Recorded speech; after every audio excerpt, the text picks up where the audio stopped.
Bismillahirrahmanirrahim. Alhamdulillahilladzi khalaqal mauta wal hayata liyabluwakum ayyukum ahsanu amala wa huwal azizul ghafur. Asyhadu an la ilaha illallah wa asyhadu anna Muhammadan abduhu wa rasuluh. Wa nusalli wa nusallim ala sayyidina Muhammadin wa ala alihi wa sahbihi ajma'in. Radina billahi rabba wa bil islami dina wa bi Muhammadin nabiyya wa rasulah. Tuan-tuan, puan-puan, muslimin, muslimat yang dirahmati Allah, Assalamualaikum warahmatullahi ta'ala wabarakatuh. InsyaAllah tuan-tuan dan puan-puan, malam ni kita menyambung lagi perbincangan kita dalam kitab Qisasul Anbiya karangan Al-Imam Ibn Katsir. Kita membincangkan tentang sirah para rasul. Kita menyambung perbincangan bulan lepas kisah tentang Nabi Allah Ibrahim AS ketika mana dia baginda dibakar oleh penduduk kampung baginda. Ketika mana baginda dibakar oleh penduduk kampung baginda, insya-Allah. Kita dah bincang dah ketika mana bulan lepas, kalau tuan-tuan ingat, kita nak recap balik. Ketika mana dibakar itu, Jibril AS datang kepada Nabi Ibrahim dan menawarkan pertolongan. Maka Nabi Ibrahim AS tak mau. Nabi Ibrahim kata, jangan datang antara dua kekasih. Makanya maksud di sini ayat tauhid lah, nak bagi tahu jangan datang antara hamba dengan Allah, tak mau pertolongan lain. Meskipun yang datang memberi pertolongan itu adalah malaikat, tetapi itu pun Nabi Ibrahim nak Allah. Nak banding dengan kita, tak ada banding terus lah. Bagaimana tahap ketinggian tauhid, keyakinan, keimanan Nabi Ibrahim AS terhadap Allah Subhanahu Wa Taala. Kita berhenti bulan lepas, tuan-tuan. Kalau tuan-tuan ingat, saya cerita pasal kat sini sebut tentang bagaimana ketika mana Allah Subhanahu Wa Taala berkata kepada Ibrahim, ya nar, wahai api, kuni baridan, jadilah kamu sejuk, wassalama, dan sejahtera kepada Ibrahim. Disebutkan dalam ini Ka'ab al-Akhbar. Kita berhenti yang tu. Dia Ka'ab al-Akhbar ni. Ka'ab al-Akhbar berkata, pada hari itu api tidak bermanfaat bagi penduduk bumi dan tidak ada sedikit pun dari tubuh Ibrahim yang terbakar kecuali tali-tali yang mengikatnya. Ka'ab al-Akhbar ni satu orang sahabat bekah daripada dia ni Bani Israel, orang Yahudi yang masuk Islam. Abu Hurairah banyak meriwayatkan kisah-kisah riwayat lama, Israeli riwayah daripada dia. Jadi rujukan tentang kitab-kitab lama, tentang kisah-kisah sirah yang direkodkan oleh buku-buku para ahlul kitab, yang orang kata agak selamat lah, bila mana Abu Hurairah ambil daripada Ka'ab al-Ahbar, sebab ketika mana dia meriwayatkan, ketika itu dia telah pun Islam. Adapun banyak juga rekod-rekod lama oleh orang-orang ahlul kitab yang bukan Islam, maka menyebabkan kadang-kadang kita menjadi salah faham dan menjadi dia berbeza dengan rujukan kita. Baik. Ad-Dahhak berkata, diriwayatkan bahawa Jibril AS bersama dengan Ibrahim pada saat itu mengusap peluh dari wajahnya, tidak ada sedikit pun yang terbakar dari api itu kecuali tali pengikatnya. Itu kita berhenti bulan lepas. Sambung Baik. Dari Minhal bin Amr, dia berkata, diberitahu bahawa Ibrahim tinggal di dalam api itu selama 40 atau 50 hari. Bukan dia sah. Kita duk sangka bakar tu selesai dah. Tidak. 40 ke 50 hari rupanya dibakar akan Nabi Ibrahim itu oleh penduduk kampung dia, penduduk kota baginda ini. Maka kata Nabi Ibrahim, yang diriwayatkan dari Minhal bin Amr, kata Nabi Ibrahim, pada hari-hari dan malam-malam itu aku benar-benar merasakan hidupku yang paling baik. Namun aku berharap agar semua hidupku seperti yang kurasakan pada saat itu. Pada saat itu selawat dan salam Allah selalu menyertaiku. Mereka hendak mencelakaiku, tetapi mereka sendiri yang celaka. Mereka hendak merendahkan aku, tetapi mereka sendiri yang terhina. Mereka hendak mengalahkan aku, tetapi mereka sendiri yang dikalahkan. Kata Nabi Ibrahim, 40 hari duduk dalam api itu satu keadaan yang paling seronok sepanjang hidup baginda, yang paling syok duduk dalam api itu. Sebab kalimat daripada Allah Subhanahu Wa Taala, jadilah sejuk dan sejahtera ikat dengan salam sejahtera itu, maka kesejahteraan itu memayungi kehidupan 40 hari Nabi Ibrahim dalam api tersebut. Yang kata Nabi Ibrahim, depa sangka aku kalah, tapi sebenarnya depa yang kalah. Depa sangka aku hina, sebenarnya mereka lah yang dihinakan. Begitulah perbandingan dengan kehidupan kita hari ini pun. Kadang-kala bila mana Allah Subhanahu Wa Taala campakkan kita kepada mana-mana lembah dan ujian dalam kehidupan yang perit dan penat dan letih dan terbahang oleh ujian hidup. Kadang-kadang orang menyangka kita ini lemah sangat dah. Kita ni serabut sangat dah. Kita ni tak tahan sangat dah. Rupanya kita yang sedang duduk dalam ujian itu, kita seronok dan sejahtera. Kadang-kadang mungkin orang tengok kita dicampak oleh Allah ke dalam lembah kemiskinan, yang tercekik olehnya, yang terbakar oleh kemiskinan itu. Tetapi orang tak tahu, rupanya kita bahagia duduk dalam kemiskinan itu. Kita ada anak-anak yang soleh dan solehah yang semayang. Kita ada isteri yang menutup aurat. Kita ada kehidupan yang sempurna. Orang menyangka kita penat dan tenat, rupanya kita sedang bahagia dan gembira. Ini yang ayat Quran ini cuba tunjukkan. Meskipun pada pandangan mata manusia Ibrahim itu sedang berada dalam bakaran api, tetapi kata Ibrahim, sedangkan aku di dalamnya begitu tenang dan gembira, dan seluruh hidupku ini tak pernah segembira dan setenang seperti mana 40 hari duduk dalam api tersebut. Nah, orang kafir dia bakar kita dalam kehidupan fitnah akhir zaman ini. Dia sangka kita terperangkap, dia sangka kita akan hangui dah oleh perangkap dan api ciptaan dan nyalaan mereka. Tetapi sebenarnya tanpa mereka sedar, di dalam api ciptaan mereka itu, perlahan-lahan kita tenang dan gembira dan susun strategi untuk keluar, merendah dan mengalahkan mereka. Apa buktinya? Apa contoh dengan dunia hari ini kalau nak nisbah kepada dunia hari ini? Api yang kaum kafir buat kepada Nabi Ibrahim itu, apa nisbah kepada kita hari ini? Macam orang-orang kafir, dia buat perangkap api. Macam dia buat, saya bagi contoh mudah lah, ni paling basic lah. Dia buat satu apps, dia buat Facebook kata. Dia buat Facebook, orang Yahudi buat Facebook, nak bagi orang Islam jadi hanyut, terbakar dalam api Facebook tu. Nak jadi habis hangus.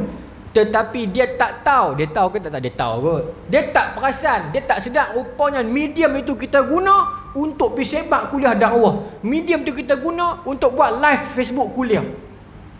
Apa api yang dia sangka nak membakar kita, rupanya api itu kita gunakan balik nak memenangkan kita. Senjata orang kafir zaman Nabi Ibrahim nak bakar Nabi Ibrahim, api itu rupanya menyejuk dan menyejahterakan Nabi Ibrahim. Orang Yahudi buat YouTube nak bagi kita hanyut, rupanya dalam YouTube tu kita duk dengar kuliah, kita duk mengaji, kita duk talaqi, kita duk menadah kitab, dengar online dan sebagainya, maka menjadi kerugian balik kepada orang kafir. Tetapi berapa ramai orang yang duduk dalam api itu seperti mana duduknya Ibrahim dalam api, itu poin dia. Berapa ramai orang yang dapat duduk dalam api itu dengan sejuk dan sejahtera, dan berapa ramai orang yang akan terbakar olehnya. Kunci dia kat mana? Kunci dia dekat Nabi Ibrahim ketika mana nak dilempar ke dalam api. Ketika mana datang pertolongan, Nabi Ibrahim kata tak mau, aku cuma nak Allah. Maka masuk ke dalam lembah itu dengan Allah, dengan ikatan cinta Allah, dengan pertolongan Allah, dengan tawakal kepada Allah, niat lillahi ta'ala, maka dalam api itu dia sejahtera dan sejuk. Kita masuk ke lembah-lembah, mungkin dikatakan perangkap mereka, macam saya kata tadi itulah, YouTube dan sebagainya itu. Tapi dengan lillahi ta'ala, saya buat benda ni sebab saya nak cari balik kawan-kawan lama saya yang lama terpisah. Saya buat benda ni pasal saya nak kongsi-kongsi kuliah dan ceramah. Saya buat benda ni pasal saya nak bagi ramai kawan Islam agar bercakap benda-benda yang baik dalam media sosial. Instead of anak-anak Melayu yang duk bergaduh, kutuk hang aku, maki hang aku, tayang aurat, saya nak meramaikan rakyat maya ini dalam kalangan orang yang bercakap benda baik. Ada tuan-tuan ada grup WhatsApp taman. Ada orang yang jenis tiap-tiap pagi dia akan hantar satu hari satu hadis. Mungkin orang tak perasan pun benda tu, tapi dia istiqamah buat. Okay? Dia nak menggunakan medium itu. Mungkin orang kata orang kafir buat, tapi dia guna benda tu untuk kebaikan balik. Lagu mana api yang dinyalakan oleh orang kafir zaman Nabi Ibrahim duduk dalam tu gembira balik. Nak dapat yang tu lah. Tapi berapa ramai kita ini yang mampu menjadi seperti mana Nabi Allah Ibrahim AS. No? Baik. Kata Allah Subhanahu wa taala, fa aradu bihi kaidan faj'alnahumul asfalin. Mereka hendak melakukan tipu muslihat kepadanya, maka kami jadikan mereka orang-orang yang hina. Mereka merancang, Allah Taala merancang perancangan Allah lah yang lebih baik. Ya, kita dah cerita banyak kali dah sebelum ini bagaimana orang Amerika buat macam-macam. nak hancurkan kita. Akhirnya benda itu kembali balik kepada dia. Dia buat ICBMS, Intercontinental Ballistic Missile System, roket yang simpan peluru berpandu ada apa, atom. Dia mungkin nak hantar negara orang Islam lah, takkan nak hantar negara kafir juga kan. Dia sangka dengan benda tu dapat menggerunkan orang Islam. Rupanya sekarang ICBMS itu menjadi tekanan kepada dia. Sebab selagi mana dia tak dapat supply yang cukup untuk distill water, untuk maintain heat dalam benda tu, dia akan self explode.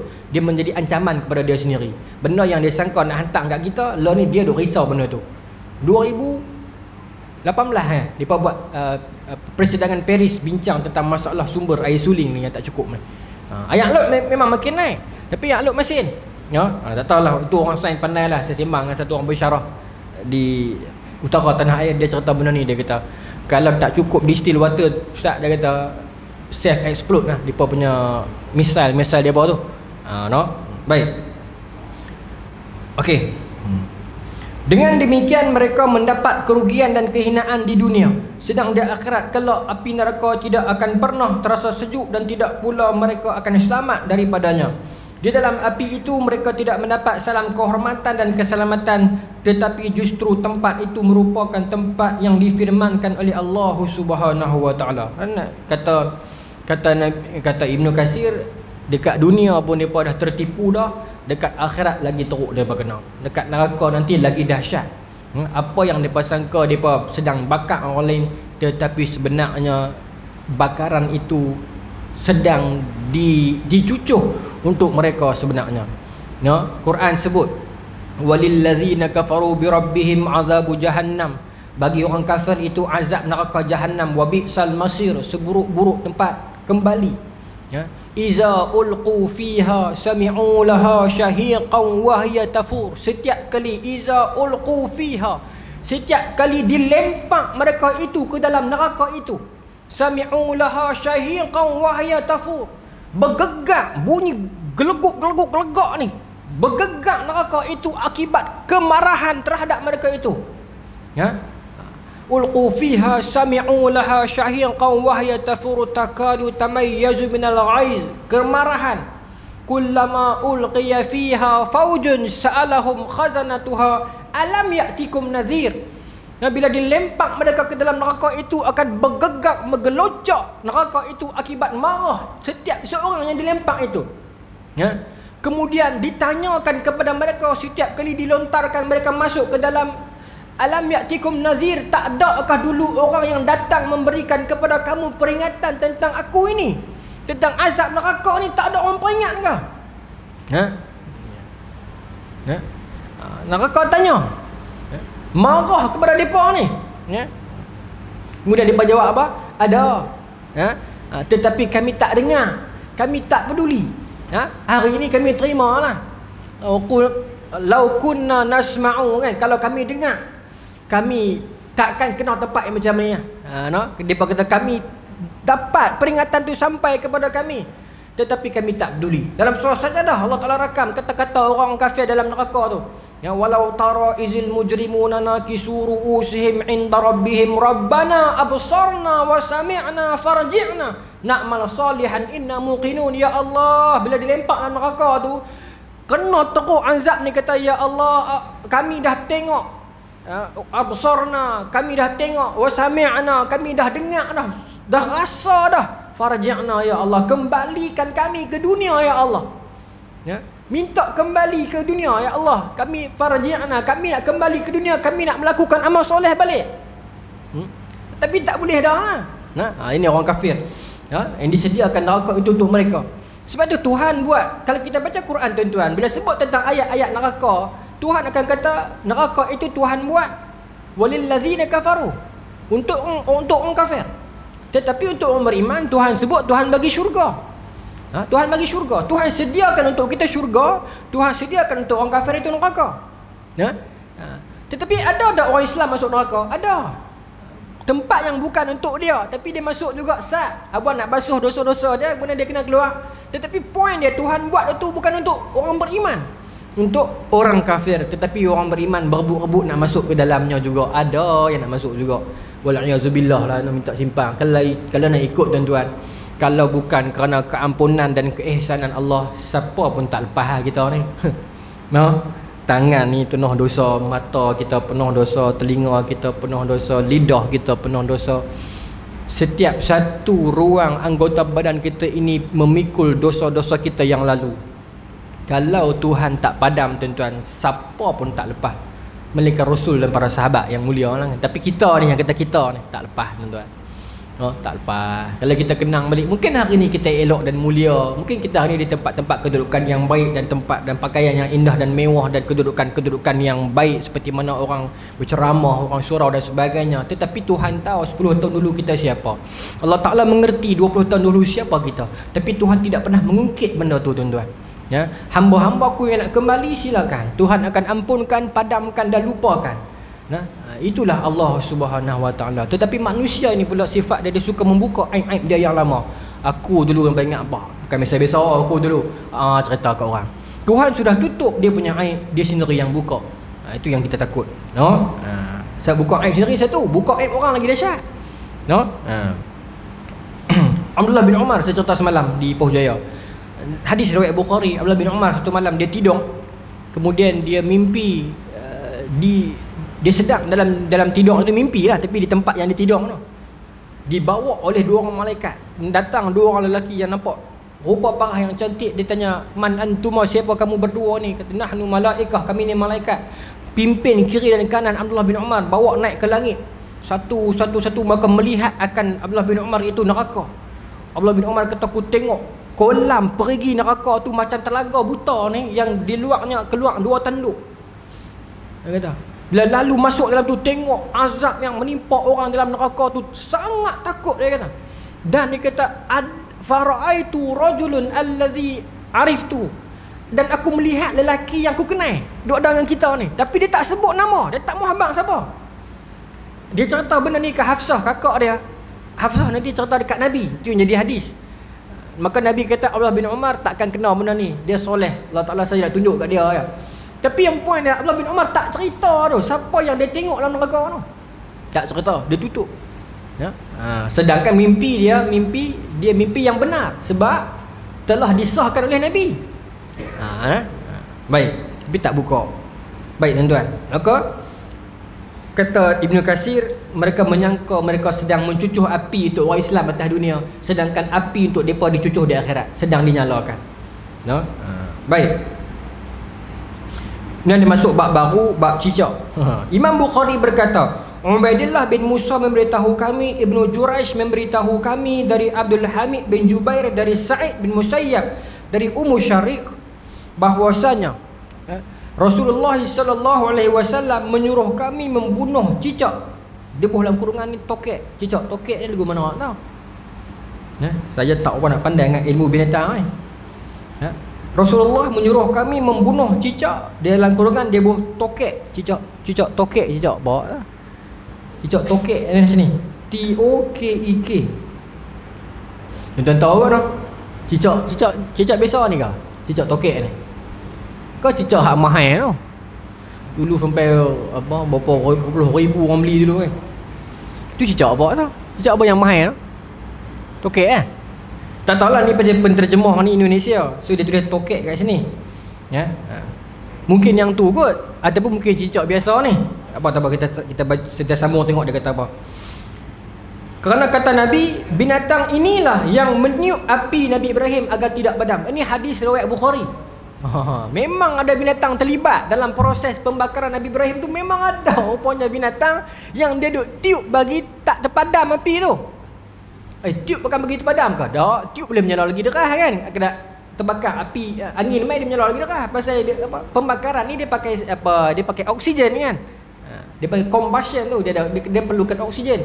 Sebab tu tuan-tuan cucuh mancis, tuan-tuan bubuh dalam bekas, tutup kedap, tak menyala api. Tuan-tuan buka balik bekas, dia menyala. Pasal dia perlukan oksigen. Tiup bagi tak padam. Dan Nabi menyuruh untuk membunuh cicak tokek ni. Imam Muslim juga meriwayatkan hadis tersebut dari Ibnu Juraish. Imam Nasa'i dan Ibnu Majah juga meriwayatkan dari Sufyan bin Uyainah. kedua-duanya dari Abdul Hamid bin Jubair bin Syaibah. Maknanya imam-imam yang dikatakan sebagai sahibul kutub, pemilik kitab riwayat ini, Imam Bukhari, Imam Muslim, Imam Nasa'i, Ibnu Majah, 4 orang daripada kutub sitah, imam kutub sitah ini meriwayatkan hadis ni. Hadis yang kata suruh bunuh cicak ni. Imam Ahmad berkata, Muhammad bin Bakar memberitahu kami, Ibnu Juraish memberitahu kami, Abdullah bin Abdul Rahman bin Abi Umayyah memberitahuku bahawa Nafi' hamba Ibnu Umar memberitahu kami. Nafi' ni dia bekerja dengan Abdullah bin Umar. Dalam kitab hadis sebut Nafi' maula Ibnu Umar. Memberitahunya bahawa Aisyah radhiyallahu anha pernah memberitahuku kepadanya, sesungguhnya Rasulullah sallallahu alaihi wasallam bersabda, bunuhlah cicak kerana ialah yang meniup api pembakaran Ibrahim. Kata Nafi', Aisyah juga membunuh binatang tersebut. Ini matan yang lebih kurang, tetapi jalur riwayat daripada jalur yang lain. Yang tadi tu jalur ma'ikut lain diriwayatkan oleh 4 orang imam, Bukhari, Muslim, Ibnu Majah dengan Nasa'i. Yang satu lagi jalur yang cerita Aisyah yang hebat, daripada Abdullah bin Umar, daripada Nafi', kemudian turun sampai diriwayatkan oleh Imam Ahmad dalam Musnad Ahmad.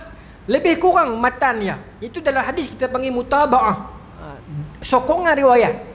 Tapi sebenarnya kalau nak ikut para perawi yang dalam Sahih Bukhari ni dah kuat dah. Tak ada sokongan pun dah sahih dah. Maksudnya dah sahih dah. Ada sokongan lagi. Kuat lah suruh bunuh cicak ni.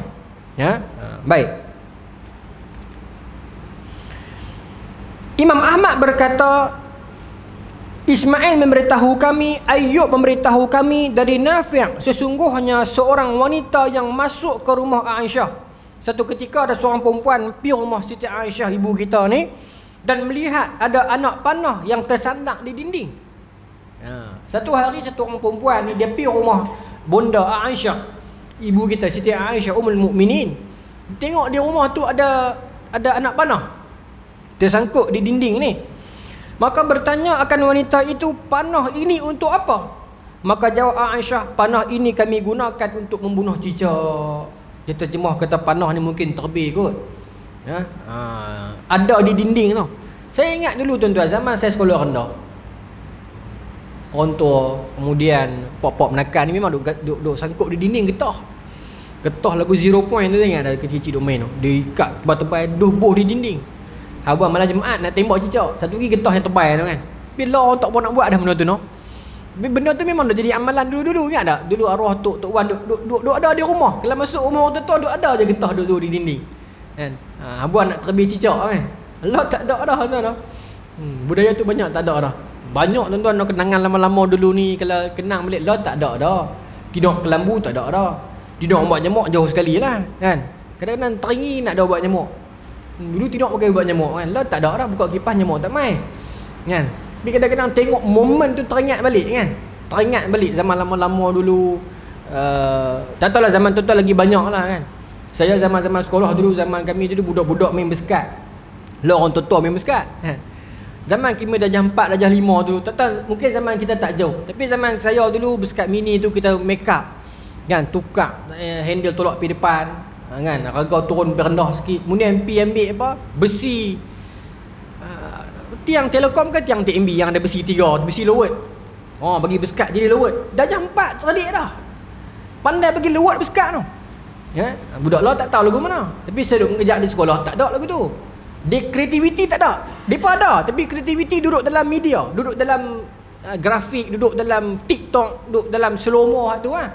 Tapi kita zaman kecil-kecil dulu, tuan-tuan ingat balik, tiap minggu, bukan tiap minggu melampau lah, setiap bulan sekali ni pergi kedai Cina hardware, beli cat tin, nak cat kong bersekat tu. Warna orange lagi, bulan depan warna Petronas lagi, ikut tema lah. Kata zaman tuan-tuan lagu mana, zaman kami lagu tu.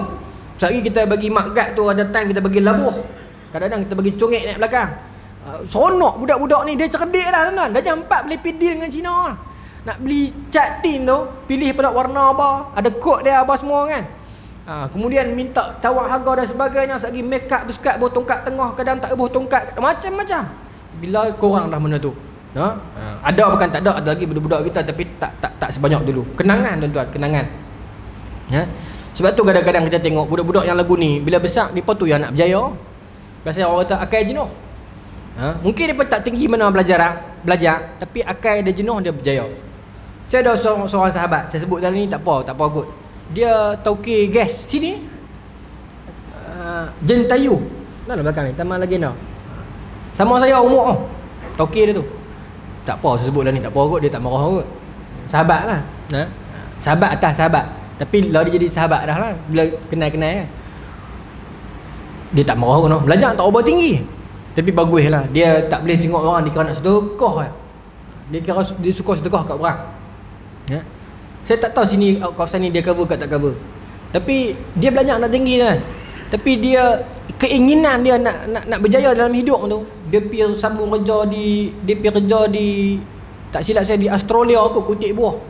Kan impun modal pun pergi di Korea pula kot. Serta pasal dia ni sedap lah. Bila sembang bila orang serta dia ni sahabat kepada sahabat baik saya. Jadi bila lama-lama kami jadi kenal lagu tu lah. Tak rapat betul tapi dengar serta dia tu jadi kagum. Saya pergi melawat dah kedai dia bawa pergi. Weh, serta dahsyat. Dia jadi dia pemborong kepada tonggih ni, betul juga. Kita tak terfikir kan. Kita kadang-kadang mengaji tinggi-tinggi. Dalam kepala fikir nak kerja kerajaan, nak jadi cikgu, nak jadi pensyarah, nak jadi ustaz. Tapi depa mungkin orang yang tak mengaji tinggi ni, depa fikir ni nak sara ekonomi macam mana ni. Kita tak terfikir macam mana dia boleh fikir nak supply gas. Tapi betul kan? Semua rumah orang perlukan gas. Perniagaan yang takkan rugi. Dia kata masa PKP paling untung kali. Masa orang masak di rumah. Satu hari berapa ribu tong keluar ni. Tuan-tuan pernah serai berapa banyak rumah tu dah. Orang hebat, budak bagus. Sama saya baru umur muda lagi tapi orang bagus. Orang suka bersedekah. Saya hebat tu terang dalam kuliah pasal kuliah dia di sini dia satu orang sangat suka bersedekah. Baik. Saya sambung baik. Maka tuan-tuan, selanjutnya Aisyah menceritakan hadis tadi tu.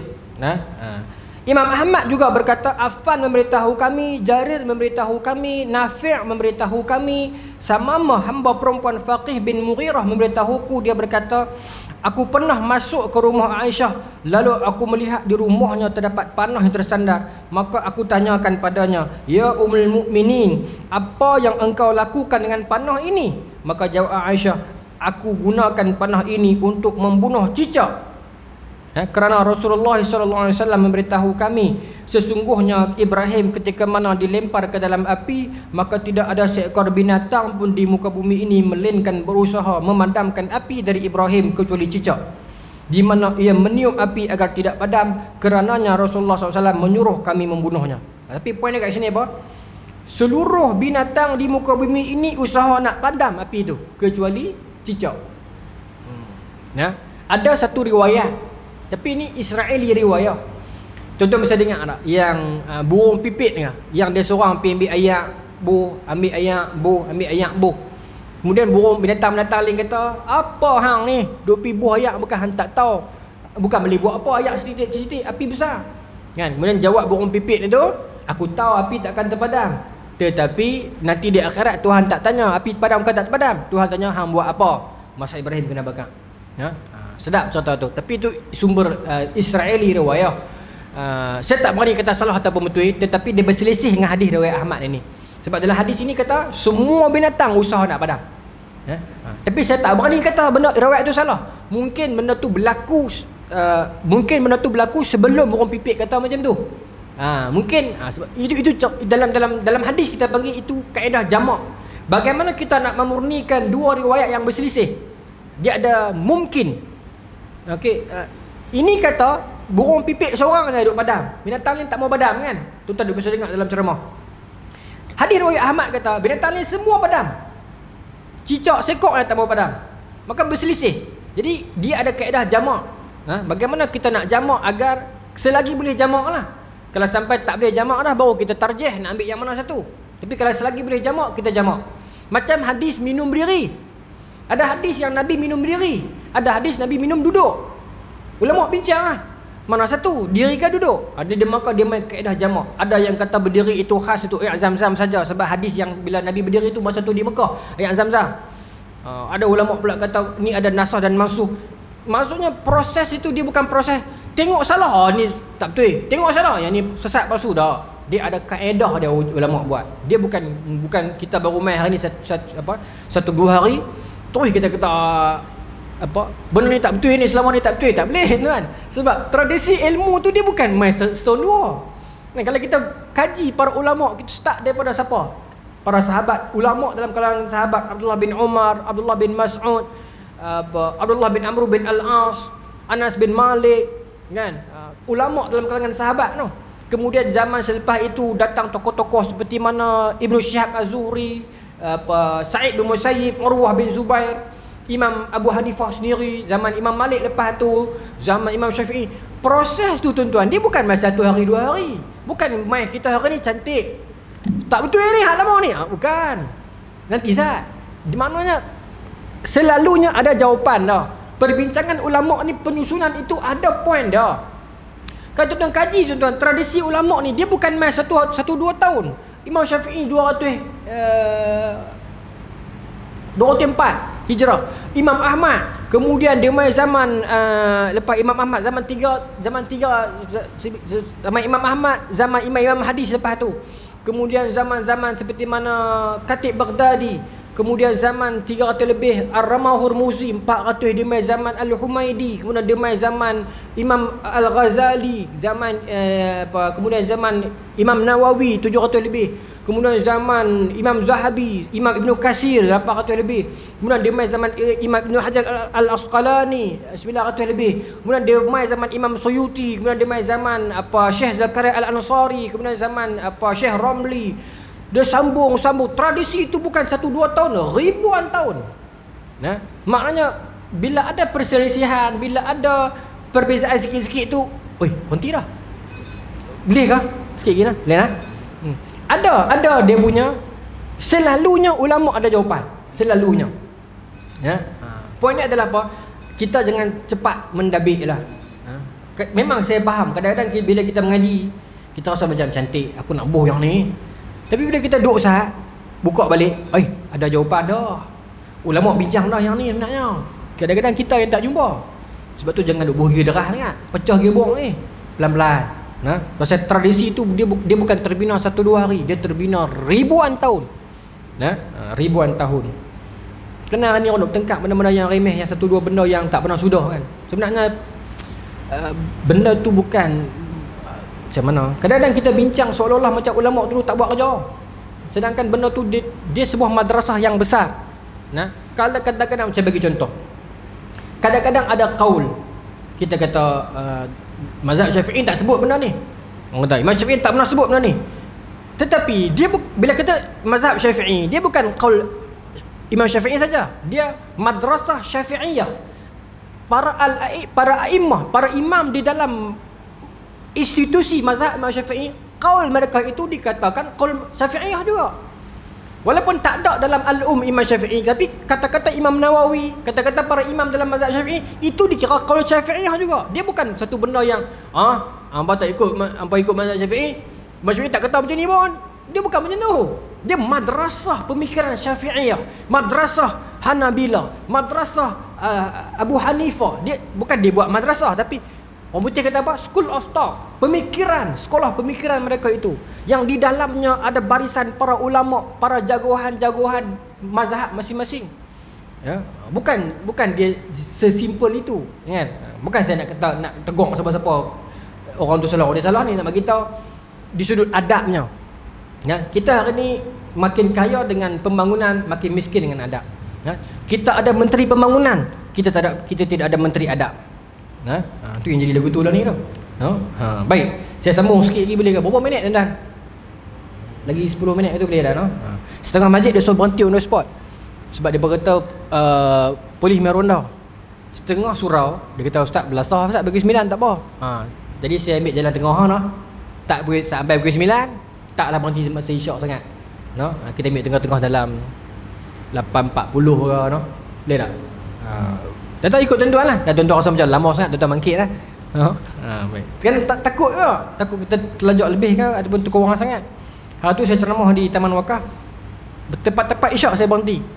Sat memang jadi sat lah. Bila habis semayang tu, dia pun cakap ustaz tak apa ustaz. Ustaz lajak sikit tak apa, boleh. Isyak awal tak apa. No? Baik, tak apa. Selepas daripada itu tuan-tuan, Selepas daripada Nabi Ibrahim AS kena bakar dalam api itu, dia keluar dan berhijrah. Di sini yang dikatakan yang beriman, yang ikut Nabi Ibrahim masa ni cuma Nabi Lut saja. Fa amanahu Lut. Nabi Lut sahaja yang ikut Nabi Ibrahim AS masa ni. Baik. Maka Nabi Ibrahim masa ni masuk bab 17, perdebatan antara Ibrahim AS dengan Raja Babylona, Namrud bin Kan'an. Firman Allah Subhanahu wa taala, alam tara ilal ladzina hajja Ibrahim fi rabbih an atahu Allahu mulka iz qala Ibrahim rabbi alladzi yuhyi wa yumiit qala ana uhyi wa umiit qala Ibrahim fa inna Allah ya'ti bi syamsi minal masyriq fa'ti biha minal maghrib fabuhital ladzi kafar wallahu la yahdil qaumal zalimin. Kisah surah Allahul Azim. Kisah ni tentang lepas keluar daripada kisah api itu, Nabi Ibrahim berhijrah, dan cerita Nabi Ibrahim tak terbakar dengan api ini viral, dapat sampai ke pengetahuan king tu zaman ni. Masa Nabi Ibrahim kena ni penduduk kota ya. Setengah kita salah faham, kita ingat Nabi Namrud yang bakar Nabi Ibrahim. Bukan. Yang dibakar itu di peringkat awal, di kota dia. Kemudian dia hijrah pergi ke tempat lebih besar. Masa ni dia berdialog dengan king Namrud dia nak tahu siapa Ibrahim ni, yang sampai cerita ni, sampai special brand hantar kat beta ni, siapa dia ni. Maka berlaku perdebatan itu. Maka tuan-tuan, satu riwayat, sebelum kita nak pergi perdebatan ini, disebut dalam ni, para ahli tafsir dan sejarah mengatakan bahawa raja yang dimaksudkan itu adalah Raja Babylon yang bernama Namrud bin Kan'an. Di sini dia umai satu riwayat cerita tentang Namrud, bagaimana dia jadi sangat hebat. Raja-raja atas dunia ni ada 4 yang hebat kan. 2 beriman, 2 kufur. Yang beriman itu Nabi Sulaiman dengan Iskandar, Zulkarnain. Yang kufur itu Namrud, satu lagi siapa? Fir'aun ke? Fir'aun kan? 2 beriman, 2 kufur. Tapi Namrud antara yang sangat besar kekuasaan dia, dan sangat pandai ilmu. Dia bukan satu orang yang bodoh. Namrud ni pandai. Dia pandai ilmu geometri, dia pandai ilmu pembinaan, dia pandai ilmu architecture, dia pandai. Dia bukan bodoh punya orang. Dan di manakah punca kekayaannya, kecerdikan, dan ada orang kata apa, ada sirqah. Orang tua kata ada gerun. Namrud ni di mana? Di sini dia buat main satu riwayat. Man huwa Namrud? Huwa Namrud bin Kan'an bin Kaush bin Sam bin Nuh alaihi salam. Waqad istamarra mulkihi 400 sanah. Baik. Yahkumu syub'atul bil hadid wan nar wa kana Namrud malikan jabbara mutakabbiran kafiran li ni'mati. Namrud ini raja yang sangat besar, yang sangat agung, yang takabur, yang kufur dengan nikmat, kufur nikmat. Baik. Di sini dia buat main riwayat macam mana permulaan Namrud tu jadi ada kuasa. Saya cari tu, saya jumpa. Kaifa kana qiblu ayyusbaha malika.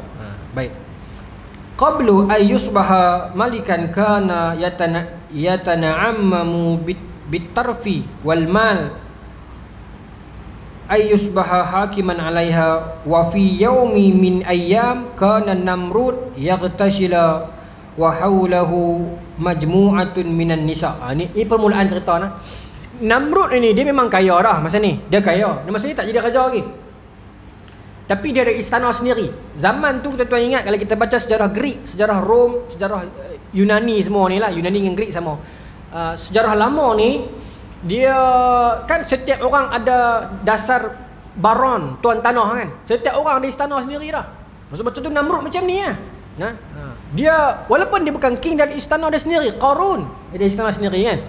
Maka dia cerita permulaan cerita nak jadi dia jadi hebat, jadi raja ni. Satu ketika ni kehidupan dia memang mewah, tapi satu hari ni dia mandi. Wa fi yaumin, pada satu hari, min ayyam, satu hari dalam banyak-banyak hari. Kenapa dia kena habaq macam tu? Patut dia habaq pada satu hari cukup lah. Tapi kenapa dia kata macam ni? Sebab dia nak bagi tahu hari-hari lain pun macam tu lah dia. Dia mandi lagu tu. Mandi lagu mana? Yaghtasala wa haulahu majmu'atun minan nisa. Dia mandi dalam bilik besar. Majmu'atun, apa nama, berhimpun. Ha? Ijtama'a yajtami'u ijtima'an. Majmu'atun, apa, berhimpun. Dia panggil berhimpun. Ijtama'a. Bilik yak dah besar. Bilik yak dah besar. Dia duduk mandi ni tak pakai apa lah kot. Memang tiap kali dia mandi kena ada perempuan-perempuan muda berhimpun keliling dah. Pakai duk siram dia ke apa, tak tahulah. Tak mau contoh lebih lah. Tapi takkan nak mandi saja kan. Tapi lagu tu lah. Dia mandi lagu tu hari-hari. Tapi satu hari tu tengah duduk mandi perempuan-perempuan muda keliling dia ni, duduk dapat dia punya apa, dayang-dayang dia ni. Dakhala alaihi rajulun ahdab wa alaihi siyabu sauda. Tiba-tiba celah-celah bilik yak ni masuk satu orang tua yang menggerunkan, yang memakai siyabu sauda, pakaian hitam. Duk tak duk ni. Duk tak duk tengah duk mandi semua ni, pakai life boy apa semua ni, duk tak duk. Cuih satu orang tua yang menggerunkan dan pakaiannya serba hitam. Dalam bilik yak, tak terkejut bi tuan-tuan. Nah.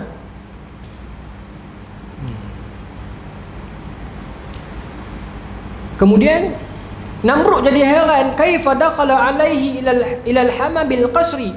Namrud jadi terkejut. Ya. Istaghraba, dia kagum, tapi kagum dengan dia terkejut macam mana satu orang tua ni boleh cuih main dalam bilik yak istana dia, sedangkan istana dia begitu besar dan banyak pengawal, banyak bilik. Tengah duduk mandi dalam bilik yak, orang tua ni boleh cuih main kat mana? Dia jadi agak kagum. Ya. Tetapi lelaki ni, orang tua ni kata waqala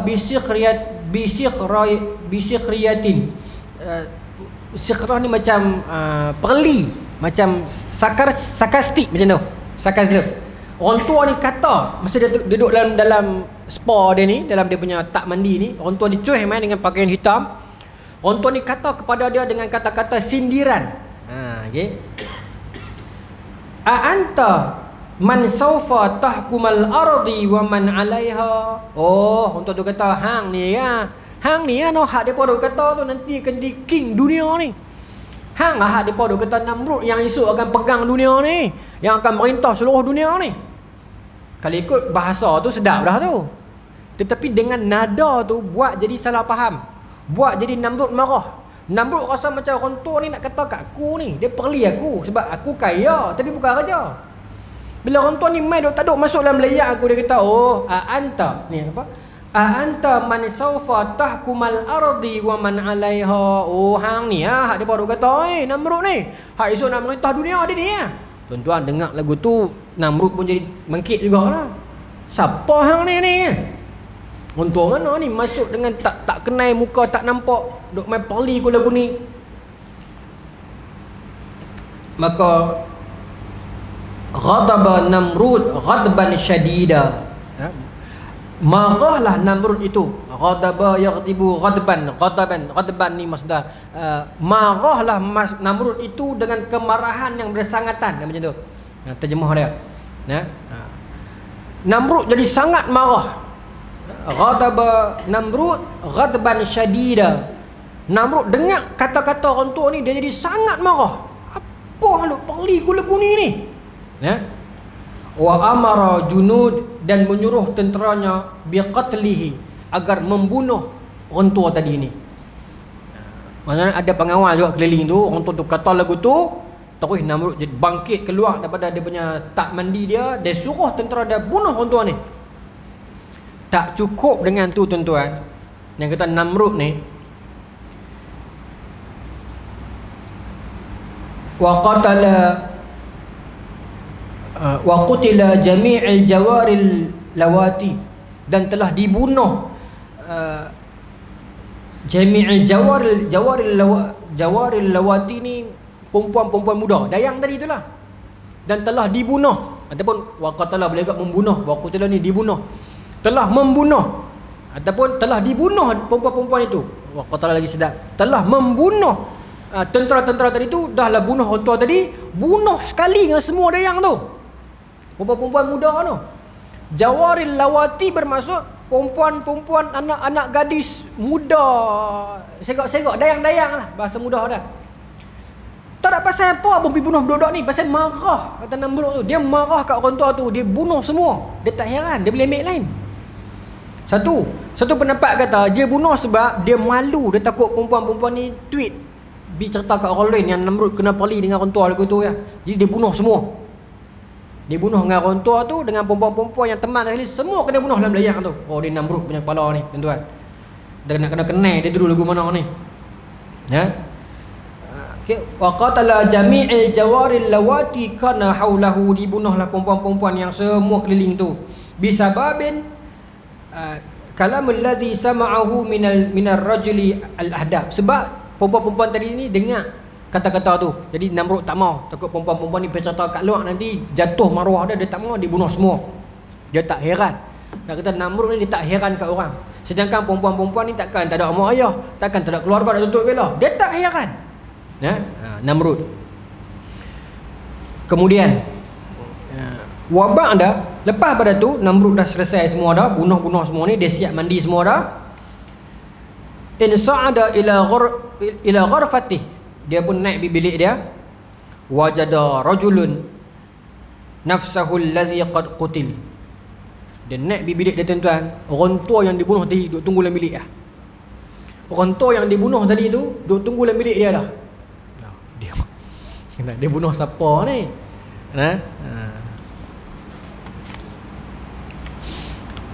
Fata'ajjaba Namrud. Fata'ajjaba. Ajjaba yu'ajabu ta'juban. Ta'ajjub. Dia sulasi mazid biharfin. Dia ajaba, dia ajaba ni kagum, ni kagum lagi. Dia ada penekanan, dia ada saddah tu. Fata'ajjub. Dia ta'ajjub. Ya. Fata'ajjub an-Namrud. Kagum, sangat kagum Namrud tu, macam tu bahasa dia. Faqala man anta, siapa kamu ni pakcik? Namrud tak berani lawan dah. Pasal apa? Dalam riwayat dia kata Namrud bunuh dengan tangan dia sendiri tadi orang tua ni. Tiba-tiba dia naik bilik, orang tua tu duduk tunggu dalam bilik dia dah. Dia tak boleh lawan, nak lawan apa lagi? Maka dia kata, wahai pakcik, man anta, siapa kamu ni pakcik? Qala ana amirun nur yaumi khalqin nuri. Aku adalah amir, raja nur, cahaya. Aku adalah raja cahaya fi yaumi khalqi. Yaumi khalqin nuri idafah. Pada hari diciptakan cahaya, akulah raja cahaya. Tak tahulah raja cahaya tu apa. Tapi kalau dalam tradisi orang putih, kepercayaan mereka, Lucifer tu dewi cahaya kan. Dewi cahaya tu Lucifer lah. Ya? Lucifer. Tapi takkan Lucifer, mungkin Lucifer yang ni tak tahulah, dia tak abang Lucifer dah lah. Ya, tapi orang putih faham kata perempuan. Kita faham kata lelaki lah, pasal rajulun. Ya? Tapi senang abang, dia merupa lah. Dia merupa perempuan boleh, merupa menatang boleh, merupa lelaki boleh. Tapi dia pergi cari Namrud tu. Yang tu yang syok tu. Katalah dia ni Lucifer ke, dia ni Dajjal ke, dia ni Iblis Azazil ke, tapi dia pergi cari Namrud. Pasal dia nampak budak ni ada potensi. Sama macam kisah As-Samiri. Bila mana dia diusir oleh Nabi Musa, Iblis tak tinggal dia, sebab budak ni ada potensi. Sebab tu budak-budak yang cerdik-cerdik, tuan-tuan, anak-anak tuan-tuan yang cerdik-cerdik, dia buah sikit, jangan duk hina dia, jangan duk buat tak tahuan kat dia. Kaunseling dia elok-elok. Tak boleh main kat saya, main suruh saya boleh tak apa saya degree kaunseling. Jangan duk pergi buat tak tahan lebih kurang halau ke apa ke, jangan. Sebab orang lagu ni depa ada potensi besar. Anak kita tuan-tuan, kadang-kadang yang paling buah itulah yang paling cerdik. Cuma cerdik dia bukan atas periksa, cerdik dia bukan benda lain. Mungkin cerdik atas kerja buat dunia ni, tolong kita mesyar remput, tolong kita tukar minyak kereta. Ataupun yang perempuan mungkin dia paling pandai masak, tapi dia lah tak reti belajar sekali. Jangan duk hina tak tahuan. Cikgu-cikgu kalau ada tuan-tuan, mari sebut di Poh Jaya lah, tak mahu sebut dah malam ni, tapi geram. Ada cikgu-cikgu yang cerita betul ni. Bila budak buat salah, dia bawa budak tu, dia heret masuk setiap kelas dia.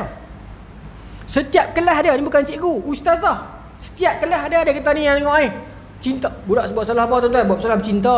Ni cerita betul ni, berlaku bukan di negeri kita, di negeri lain, tapi cerita betul. Sanad dia sahih. Orang yang tengok dalam peristiwa tu, cikgu juga mai cerita kat saya, dia kata aku nak buat lagu mana ni. Cerita dia tu, dia cikgu juga. Budak perempuan cinta dengan jantan, kata cinta. Bukan saya nak kata betul, tak betul lah. Tapi padankah dengan dia cinta makan di kantin 2 orang? Hang nak ambil dia masuk pergi kelas. Habaq dalam kelas. Ni cinta ni tak padan dengan hitam. Ni ayat ni bukan saya reka, ni dia sebut dengan ayat tak padan dengan hitam. Perempuan tu gelap sikit. Ya. Duit pun mak bagi lagi. Bagus nasihat tu. Tapi tak bagus hang bawa masuk kelas. Kelas budak-budak ni yang tak tahu cerita ni. Habis kelas ni, kan cikgu punya kelas. Habis kelas ni dia pergi kelas lain pula. Dia orang masuk lagi 2 orang ni. Sampai habis pukul 2 petang. Satu kelas hari apa yang ustazah tu masuk kelas mana? Herat 2 orang ni pergi. Cerita ni cerita betul ni, cerita. Maka budak ni jadi sangat malu perempuan tuan-tuan. Tak padan tuan-tuan dengan dia dating, katanya pegang tangan. Pegang tangan pun tak padan dengan nak buat lagu tu ni. Baik. Bukan saya nak kata benda tu halal bagus tapi cara tu tak kena. Marah-marah, nak rotan-rotan tak ada masalah. Bukan dengan malukan dia setiap kelas. Benda orang tak tahu jadi orang tahu. Ustazah, bukan cikgu perempuan. Ustazah, sebut pergi geram. Tak betul ya. Lepas tu tuan-tuan, budak ni bila balik rumah jadi serabut kepala, dia tak boleh lupa. Boyfriend boleh lupa, tak ada masalah jantan ni. Maki guna pun tak apa. Perempuan ni, tekanan dia. Dia tulis di status WhatsApp. Perempuan memang lagu tu kan. Dia marah, dia tulis kat WhatsApp punya status. Dia kata sikit lah, ustazah ni macam jahat. Lagu tu dah tulis sikit lah. Nak luah kat siapa lagi. Jadi kawan-kawan, cikgu-cikgu tengok status tu, pergi screenshot, bubuh dalam grup cikgu-cikgu sekolah. Jadi viral benda tu. Budak ni korang ajak mengata kat cikgu. Esok tu dia pergi sekolah, lagi teruk dia kena hantam. Daripada kena dengan seorang ustazah, kena dengan semua cikgu tu main duk taruh dia. Nampak tuan-tuan, punca kecil kan. Tak betul benda ni. Jadi budak ni tuan-tuan, tu saya kata kat member sini, kaunselor, saya kata kena ambil, jangan lepas dia. Kalau tidak budak ni dia akan rasa apa? Orang tak suka kat dia. Orang yang paling aku percaya siapa? Orang agama, ustaz. Tapi bila depa tolak aku macam ni, buang aku, hina aku macam ni, dia akan jauh dengan agama. Kadang-kadang tuan-tuan, faktor yang menyebabkan orang dekat dengan agama, orang agama tu sendiri. Orang masuk Islam sebab tengok akhlak Rasulullah. Dan kadang-kadang faktor yang menyebabkan orang jauh daripada agama, maaf sebut, sebab orang agama tu sendiri. Belagak kadang terlebih, menyombong kadang terlebih, kan? Jadi orang jadi meluat. Dia asal dia meluat kat orang agama tu, tapi dia jadi meluat kat agama pula. Jauh daripada agama sebab dia tak suka dengan orang agama. Dekat dengan agama sebab dia suka dengan orang agama. Sebab tu ada para ustaz macam Ustaz Azhar Idrus yang memilih pendekatan berlembut dengan orang muda, lepak minum dengan budak muda, kayuh bersekat dengan budak muda, bagi nak tarik tu. Meskipun kita tak nafi, ada yang menyombong, kan? Ada, bukan tak ada. Minta maaf sebut. Jadi bila jadi lagu tu tuan-tuan, tak kena. Sebab kalau dia keluar, dia terjauh daripada institusi keagamaan itu, maka budak dia nak pergi ke mana ni tuan-tuan? Tempat dia duduk tu, tempat yang town yang maaf sebut lah, dia keluar, dia rosak. Itu yang kita tak apa nak sorang, tak apa nak suka je lagu tu lah. Nah, bila kita buang dia, iblis takkan biar orang lagu ni. Orang agama sudah buang hang. Ustaz yang dia berkata baik, yang menceritakan agama yang baik pun telah kata hang tak elok. Sebab cerita dia panjang, jadi beletiak pula. Lepas pada kes tu, cikgu-cikgu ni suruh dia pergi minta maaf kat ustazah tu. Budak ni pun minta maaf. Bila pergi minta maaf, ustazah kata saya tak maaf awak. Saya tak maaf. Saya korang ajak kata kat saya.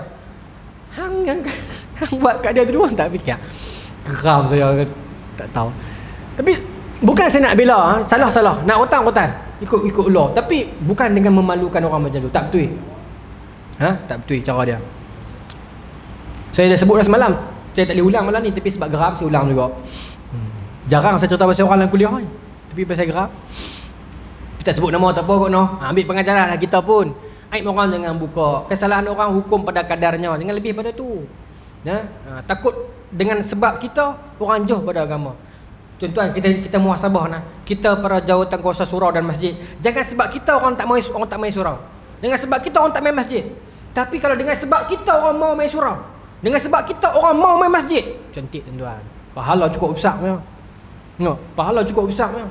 Aku bukan dekat dengan masjid, tapi member aku ni duduk lepak malam-malam juga lah kadang-kadang. Tapi dia jadi AJK dah ni. Dia duduk mesej suruh main kat saya sekali. Aku jadi segan kan, aku main juga. Main kes member, tak apa. Buah mula. Lama-lama dia lekat lah. Lama-lama dia lekat. Ambil saya sambung terus Nas. Saya janji 8.40, 8.42 dah. Kau nak bulan depan? Sikit lagi boleh? Pasal tuan-tuan mesti nak tahu siapa lelaki ni. Nah. Boleh nak sikit ya, saya janji 2 minit. Insya-Allah tahun ni kita janji, saya cuba 2 minit. Baik. Maka lelaki ni kata ana amirun nur yaumi khalqin nur fa iza aradta an tahkumal ardi wa ma 'alaiha yujibu an tarani 'alayya hi'ati al-haqiqah. Kalau hang nak merintah dunia dan seluruh isinya, kata lelaki ni, hang wajib tengok aku dengan rupa aku sendiri. Orang tua ni kata, mau tak? Namrud kata mau, sebab aku nak perintah dunia. Fatajassada bi surratihi al-haqiqah fakana syi'run yaksu jasadi wa kana azimun nabiyya kana hadzal rajul huwa iblis.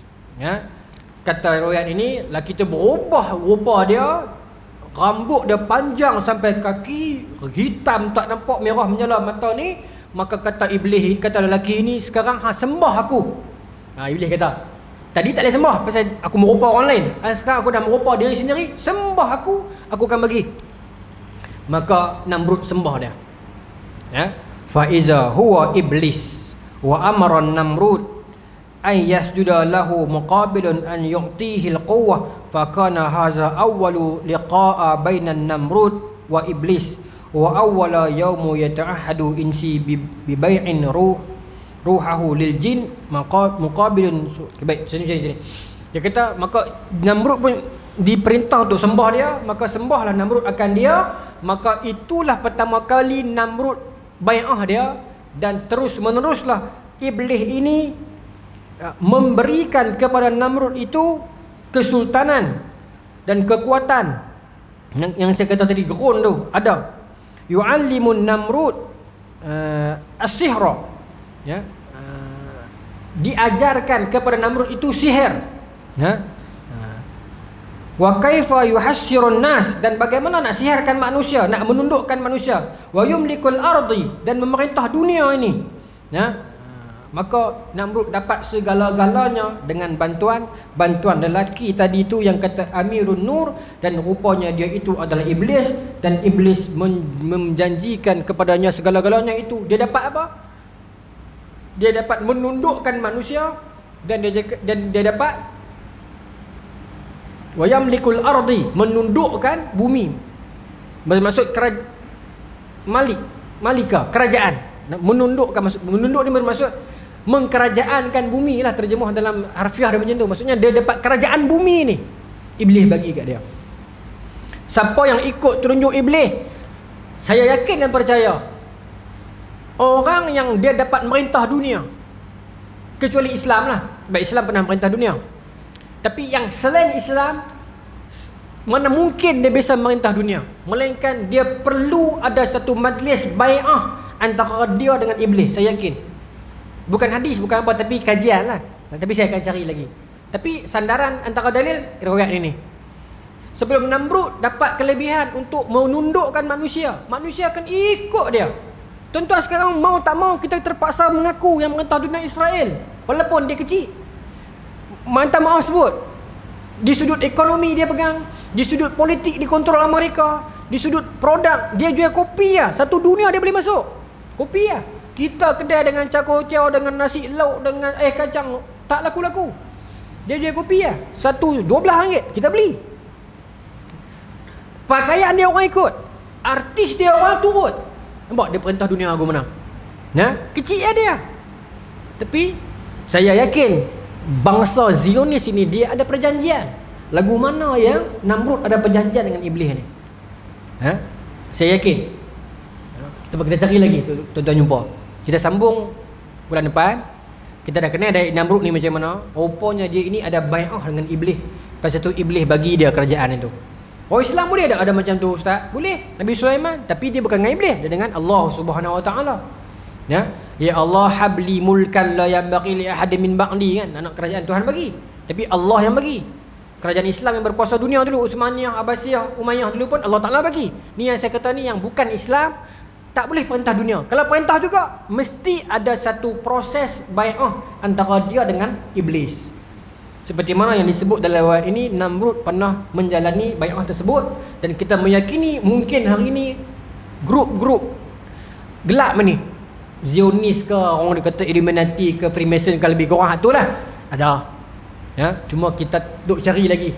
Ha, kita duk cari lagi. Tapi kita yakin ada. Pasal ritual dia pun memang pelik-pelik. Ha? Mereka memusuhi semua agama.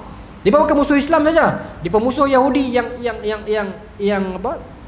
Rabai tu, yang ikut, yang tak bergaduh dengan Islam. Dia pun musuh dengan orang Kristian. Dia pun musuh dengan Islam. Dia musuh dengan semua agama yang samawi. Kerana dia bukan bertuhankan samawi ataupun apa saja, dia pun berimankan iblis. Nah, kita sambung bulan depan, kita dah kenal dah Namrud. Kita akan pergi bulan depan ni dialog apa Nabi Ibrahim dengan Namrud ni. Dialog apa Nabi Ibrahim dengan Namrud ni, insya-Allah. Wallahu taala alam. Saya minta maaf tuan-tuan, cerita bahasa cikgu tadi tu saya tak patut saya cerita, tapi sajalah kongsi bino. Sejarah saya cerita bahasa orang. Jadi saya minta maaf lah nah. Baik. Bismillahirrahmanirrahim. Allahumma rzuqna fahman nabiyyin wa hifdhal mursalin wa ilhamal malaikatil muqarrabin wa hdina fi hidayatil arifin birahmatika ya arhamar rahimin. Allahumma ij'al jam'ana hadza jam'an marhuma wa tafarraqna min ba'dihi tafarraqan ma'suma wa la taj'al lana fila wa la ma'na wa la man tab'una syaqiyyan wa la maqtuda wa la mahruma. Rabbana atina fid dunya hasanah wa fil akhirati hasanah wa qina adzabannar. Wa sallallahu ala sayyidina Muhammadin wa ala alihi wa sahbihi ajma'in. Walhamdulillahi rabbil alamin. Assalamualaikum warahmatullahi taala wabarakatuh.